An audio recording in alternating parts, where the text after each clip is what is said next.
In today's video, I'm going to teach you how to share a notebook file with another user in NotebookLM. By the end, you'll know exactly how to invite someone to view or collaborate on a notebook so you can work together without exporting files or copying content between apps. First, head to NotebookLM in your web browser. When the site loads, you'll land on your main workspace where all your notebooks live.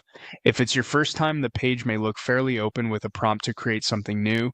If you've used it before, you'll see your recent notebooks ready to open.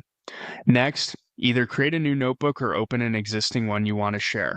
If you're starting fresh, give your notebook a clear name so your collaborator immediately understands what it's for.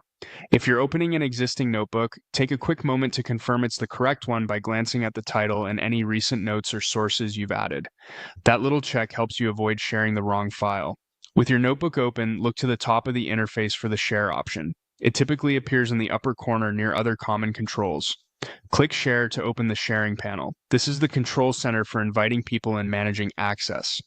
In the sharing panel, type the email address of the person you want to invite. Make sure you enter the correct email with no extra spaces or typos, as even a small mismatch can prevent your collaborator from receiving the invitation. If your organization has domain restrictions, ensure the recipient's address is allowed. Many sharing panels also let you include a short note. A concise message like, "Here's the research notebook for our project," gives context and reduces back and forth later. When everything looks right, click Send. NotebookLM will deliver an invitation to the address you entered.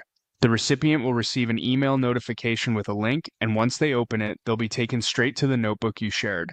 If they mention they didn't see it, suggest checking their spam or updates folder just in case. From your side, you can always return to the Share panel to confirm that the invitation went out and to adjust access later if needed. That's all there is to it. Go to NotebookLM, open or create your notebook, click Share, enter the email, and send the invite. With those simple steps, you'll be collaborating smoothly and keeping everything organized in one place.